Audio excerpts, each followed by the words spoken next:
નમસ્કાર. યુજીસીના વિરોધને લઈને રાજકોટમાં સ્વર્ણ સમાજની મહત્વની બેઠક યોજાઈ. શહેરના નાગર બોર્ડિંગ ખાતે મળેલી આ બેઠકમાં પાટીદાર, બ્રાહ્મણ, ક્ષત્રિય અને લોહાણા સમાજના અગ્રણીઓ મોટી સંખ્યામાં ઉપસ્થિત રહ્યા. પાટીદાર નેતા દિનેશ બાંભણિયા, વરુણ પટેલ, બ્રહ્મ સમાજના મિલન શુકલ તથા ક્ષત્રિય સમાજના ટીકુભા જાડેજા સહિતના આગેવાનો હાજર રહ્યા. બેઠક બાદ પાટીદાર, બ્રહ્મ સમાજ અને ક્ષત્રિય લોહાણા સમાજની સંયુક્ત પ્રેસ કોન્ફરન્સ યોજાઈ. બેઠકમાં સ્વર્ણ સમાજના ઉત્કર્ષ તથા વિવિધ પ્રશ્નો અંગે ચર્ચા કરવામાં આવી. સાથે જ રાજ્ય સરકાર દ્વારા 109 જ્ઞાતિઓને બિન અનામત જાહેર કરવાના નિર્ણય અને સુપ્રીમ કોર્ટના ચુકાદાનું સ્વર્ણ સમાજે સ્વાગત કર્યું. આ પ્રસંગે આગેવાનોએ સ્પષ્ટ કર્યું કે સ્વર્ણ સમાજના વિદ્યાર્થીઓ અને યુવાનો સાથે કોઈ પણ પ્રકારનો અન્યાય સહન કરવામાં નહીં આવે. વધુ સમાચાર માટે જોડાયેલા રહો આરપી ગુજરાત ન્યૂઝ રાજકોટ. આજ રોજ યુજીસીના કાયદાના એક મીટિંગની વિનંતી બ્રહ્મ સમાજને કરવામાં આવી હતી અને બ્રહ્મ સમાજે તાત્કાલિક અસરથી સવર્ણ સમાજના આગેવાનોની મીટિંગનું આયોજન કર્યું. મીનવાઇલ સુપ્રીમ કોર્ટે અત્યાર હાલ પૂરતો યુજીસીમાં સ્ટે આપી દીધો છે, એટલે નિર્ણયનું સ્વાગત કરી હતી. પણ ભવિષ્યમાં ચૂંટણીમાં આર્થિક ધોરણે અનામત લાગુ કરવામાં આવે, EWS ગુજરાતની સ્થાનિક સ્વરાજની ચૂંટણીમાં લાગુ કરવામાં આવે, એને લઈ અને વિશેષ ચર્ચા કરવામાં આવી છે. અને આગામી દિવસોમાં ચૂંટણીમાં અનામત કેવી રીતે લાગુ કરાવી, કેવી રીતે લડવું અને કેવી રીતે રણનીતિ બનાવી અને જે દેશ લેવલે આખા સવર્ણ સમાજનું એકેડેમિક લેવલથી પતન કરી અને પોલિટિકલ લેવલ સુધી પતન કરવાની જે મોટી શક્તિઓ દ્વારા જે સાજિશ ચલી રહી, તો એ સાજિશની સામે સવર્ણ સમાજ કેવી રીતે લડે, પોતાના વિદ્યાર્થીઓનું એકેડેમિક કેરિયર પણ જાળવે અને પોલિટિક્સમાં પણ કેરિયર જાળવે અને એડમિનિસ્ટ્રેશનમાં પણ સમાજ પોતાનું પ્રતિનિધિત્વ જાળવે, એના માટેનું પ્રથમ પગથિયું છે કે સ્થાનિક સ્વરાજની ચૂંટણીમાં EWS લાગુ કરવામાં આવે અને દેશમાં કે રાજ્યમાં આ યુજીસી જેવા સવર્ણ સમાજ વિરોધી ક્યાંય પણ કોઈ કાયદા લાવવાની જાણતા અજાણતા હિંમત ના કરે.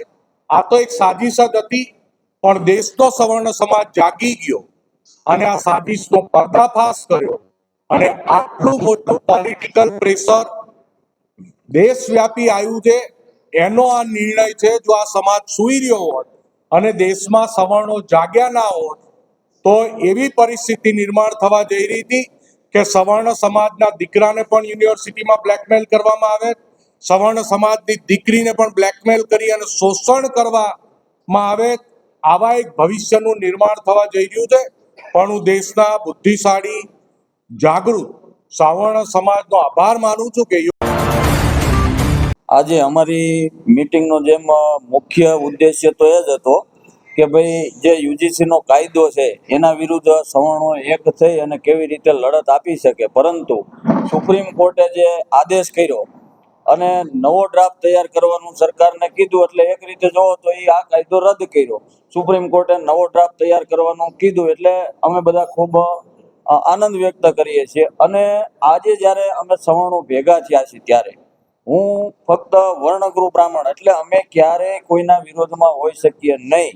અને હમણાં જ આપણે બધાએ જોયું કે -40% જે લોકો હોય છતાં પણ એ ડોક્ટર બનશે, છતાં અમે એનો વિરોધ કર્યો નથી. પણ જ્યારે કારણ વગર હું ફક્ત બ્રાહ્મણ છું, કોઈ ફક્ત ક્ષત્રિય છે કે કોઈ ફક્ત પાટીદાર છે, એના દીકરા દીકરીને જાતિના આધારે જો જેલમાં જવું પડે તો આવું ક્યારેય ચલાવી લેવા કોઈ સમાજ તૈયાર હોય નહીં.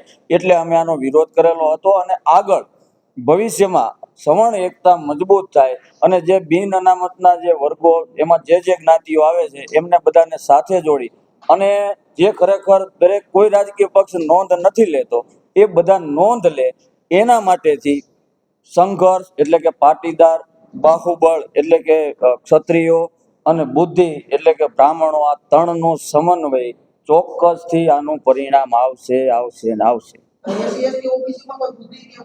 ના હોય શકે બુદ્ધિ, પણ જે આપણા શાસ્ત્ર મુજબ જે વાત છે એની મેં વ્યાખ્યા આપી છે. મેં પહેલા જ કીધું કે વર્ણગુરુ બ્રાહ્મણ, ચારેય વર્ણમાંથી ક્યારેય કોઈનો વિરોધ કરી શકીએ નહીં અમારા મનમાં ક્યારેય કોઈ દી એવો ભાવ પ્રગટ પણ ન થાય કે આનું કોઈ અહિત થાય. પણ જે મેં વ્યાખ્યા કીધી એક ખાલી ફક્ત ને ફક્ત અત્યારના સમય પ્રમાણે મેં જે વાત કરી છે, અને આપ બધાને ખબર છે કે અમને પહેલાથી શાસ્ત્ર મુજબ એવું ગણવામાં આવે છે, આજે કોઈ પણ બુદ્ધિશાળી વ્યક્તિ હોય બ્રાહ્મણની વ્યાખ્યામાં આવે, કોઈ પણ સંઘર્ષ કરતો હોય એ પાટીદારની વ્યાખ્યામાં આવે, કોઈ પણ બાહુબળ ધરાવતો હોય એ વ્યક્તિ ક્ષત્રિયની વ્યાખ્યામાં આવે. વર્ણ વ્યવસ્થા કર્મને આધીન હોય છે, ક્યારેય જન્મને આધારિત હોતી નથી. અમે આ જ સાબિત કરવા માંગીએ છીએ કે ફક્ત ને ફક્ત જેમ તમે મને પ્રશ્ન કર્યો એમ જ જ્યારે અમને કારણ વગર જેલમાં ધકેલવામાં એક બ્રાહ્મણ તરીકે આવે તો દુઃખ થાય. આ વાત આ મારા શબ્દો ઉપરથી જ સાબિત થાય છે. આનાથી વિશેષ મારે કઈ કહેવું ભાઈ, આ તમે જે રીતના વાત કરી તો 15-20 આગેવાનો ભેગા થઈ ગયા, ના લાખોની વ્યક્તિ નથી તમારી સાથે ઊભું પડતું. જો ભાઈ આમાં તમારે તાત્કાલિક સંમેલન બોલાવવું. આવું નથી લાગતું કે તાત્કાલિક રાજકોટમાં જો તમને આવું અહીં થતું હોય તો લાખોની વ્યક્તિ તો છે જ પણ.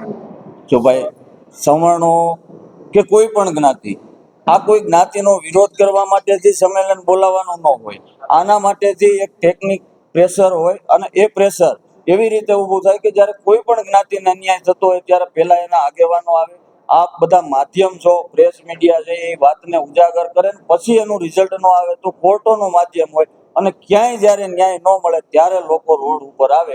ડાયરેક્ટ ક્યારેય સીધા બધાને ભેગા કરી અને કોઈ વર્ગ વિગ્રહ ફેલાય એવું ક્યારેય અમે ઈચ્છતા નથી.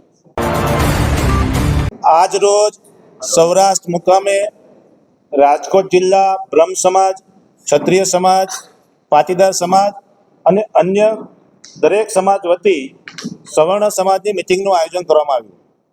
મુખ્ય વિષય યુજીસીના કાયદાને સરકારે જે રીતે લાગુ કર્યો એનો વિરોધ કરવાનો વિષય હતો, અને નામદાર સુપ્રીમ કોર્ટે જે સ્ટે આપ્યો છે તેને આજે બધાએ આવકાર્યો છે. પ્રાથમિક દ્રષ્ટિએ હજુ પણ આ કાયદો જડમૂળમાંથી સરકાર ફેરફાર કરીને જે 2012ના કાયદા મુજબ સવર્ણ સમાજ અને કોઈ પણ સમગ્ર સમાજને અન્યાય ન થાય એ રીતે બનાવે એના માટેનું આજે અહીંયા ઠરાવ કરવામાં આવ્યો.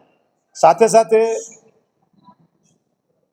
સમગ્ર ગુજરાતના સવર્ણ સમાજ અને ભારત દેશના સવર્ણ સમાજે જે લડાઈ કરી છે તેનો આભાર પણ વ્યક્ત કરવામાં આવ્યો. અમે ઈચ્છીએ છીએ કે દરેક સમાજ સમાનતાના રૂલ્સ મુજબ દરેક વિદ્યાર્થી, દરેક સમાજ અને દરેક વર્ગને કોઈ પણ પ્રકારનો અન્યાય ન થાય એ રીતે કોઈ પણ નિયમો બનાવવામાં આવે તો એને હંમેશા અમે આવકાર્યા છે. આ કોઈ સમાજ વચ્ચે વર્ગ વિગ્રહ ન થાય એની તકેદારી રાખવા માટે, અને સાથે સાથે દરેક સમાજના દીકરાના ભવિષ્ય માટે જે કંઈ કાયદાઓ બને એમાં કોઈનો ભોગ ન લેવાય એના માટે આજે આ વાત કરવામાં આવી અને આજે મિટિંગમાં ઠરાવ કરવામાં આવ્યો. સાથે સાથે સમગ્ર ગુજરાતના સવર્ણ સમાજનું એક સમન્વય સમિતિ સમગ્ર ગુજરાત ખાતે અને દેશના લોકો સાથે કનેક્ટ થઈ રીતે એના માટેનું આયોજન કરવાની વિચારણા અને ઠરાવ કરવામાં આવ્યો, જેમાં રાજ્ય લેવલે દરેક સમાજના આગેવાનોની એક સમિતિ સવર્ણ સમાજનું પ્રતિનિધિત્વ કરશે. નંબર 2, 27% જે રિઝર્વેશન સ્થાનિક સ્વરાજની ચૂંટણીમાં દાખલ કરવામાં આવ્યું છે ઝવેરી કમિશનના રિપોર્ટના આધારે, જેમાં ક્ષતિઓ દેખાણી છે, જે ખામીઓ દેખાણી છે, સાથે સાથે 10% અનામતની ઈડબ્લ્યુએસની માંગણી અમારી જે છે એને અહીંયા ઠરાવમાં રજૂ કરવામાં આવ્યું છે ને એને સમર્થન આપવામાં આવ્યું છે. ત્રીજો વિષય છે બિન અનામત વર્ગને દીકરા દીકરીઓને થતા અન્યાયો, સરકારની યોજનાઓ અને મળતા બજેટમાં, અને જે અમને ક્ષતિઓ ઊભી થઈ રહી છે, સરકારની પરીક્ષાઓ હોય, રોજગારની વિષય હોય, મેડિકલમાં એડમિશનનો વિષય હોય કે નીટની એક્ઝામના જે ખામીઓ છે એની પણ વિસ્તૃત ચર્ચાઓ મિટિંગમાં થઈ છે. અહીંયા સમગ્ર રાજકોટ શહેરમાંથી સૌરાષ્ટ્રના પ્રતિનિધિઓ હાજર રહ્યા હતા, અને હવે આના પછી મુખ્યત્વે સમગ્ર ગુજરાતના એક કમિટી બનાવવાનો નિર્ણય લેવામાં આવ્યો છે. આ તકે સમગ્ર સવર્ણ સમાજ દરેક સમાજની સાથે રહીને પોતાના સમાજના હિતો માટેનું રક્ષણ કરે એના માટેનો નિર્ણય લેવામાં આવ્યો છે. એટલે આજે સુપ્રીમ કોર્ટના કાયદાને લઈને જે હુકમ થયો છે તેને અમે આવકારીને અમારી મિટિંગ પૂરી કરી છે. 109 જ્ઞાતિઓ રાજ્ય સરકારે બિન અનામત વર્ગમાં ડિક્લેર કરી છે. જે 109 જ્ઞાતિઓ રાજ્ય સરકારની યાદીમાં અનરિઝર્વ કેટેગરીના બેનર એટલે બિન અનામત વર્ગમાં કરી છે. સાથે સાથે સવર્ણ સમાજની અંદર આવતી મુખ્યત્વે જ્ઞાતિઓ વર્ણ વ્યવસ્થા પ્રમાણે જે છે એ તમામ લોકોને અહીંયા બોલાવવામાં આવે છે. દિનેશભાઈ, ભાજપ સરકારે આ કાયદો લીધો હોય તો આગામી આરએમસીની ચૂંટણી, જિલ્લા પંચાયતની બધી ચૂંટણીમાં ભાજપ વિરોધી મતદાન કરશો? રાજ્ય સરકાર કે કેન્દ્ર સરકાર કોઈ પણ કાયદો બનાવે એ કાયદાની અંદર જો અમને નુકસાન થાય તો એ કાયદાને આધારિત એનું પરિણામ રાજકીય પાર્ટીઓને મળતું જ હોય છે અને સમગ્ર સવર્ણ સમાજ જાગૃત છે. જો અમને કોઈ પણ પ્રકારનું વગર કારણે અમને નુકસાન કરવાનો પ્રયાસો થશે તો એ હંમેશા અમે અમારું રાજકીય રૂપ બતાવ્યું છે ને અમે બતાવીશું. દિનેશભાઈ, ખાસ કરીને સુપ્રીમ કોર્ટે એવું પણ કીધું છે કે નવો ડ્રાફ્ટ તૈયાર કરો. એની અંદર કે મુદ્દાને ધ્યાનમાં રાખશે, શું માનો છો? નામદાર સુપ્રીમ કોર્ટ દેશની સર્વોચ્ચ વડી અદાલત છે.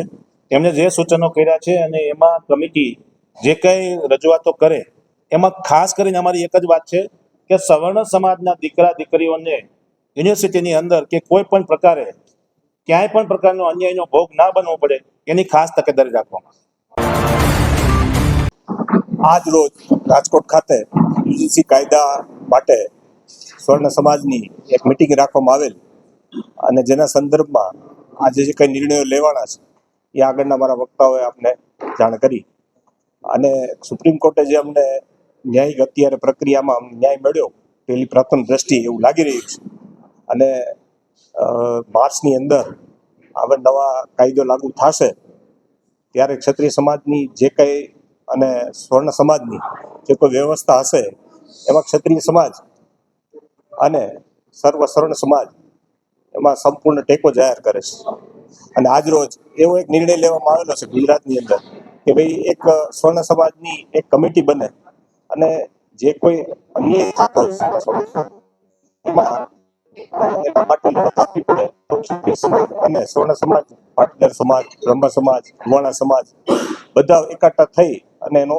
વિરોધ કરીએ એના માટે અમે ભેગા થયા. જ્યારે અત્યારના 77 વર્ષ આપણે આઝાદીને થયા છે, મહત્વનો મુદ્દો તો અમને એ લાગે છે કે આપણે જ્ઞાતિ જાતિના ભેદભાવ ભૂલી જવા જોઈએ. ત્યારે આવા કાયદા લાવી અને એકબીજાને જ્ઞાતિના ભેદ દેખાડવાનું કામ થઈ રહ્યું છે ત્યારે આ હવે જ્ઞાતિનું ઝેર પૂરું થાય એવું પણ અમે વિચારી રહ્યા છીએ અને સર્વ સમાજને સાથે રાખી અને આગળના નિર્ણયો લેશું.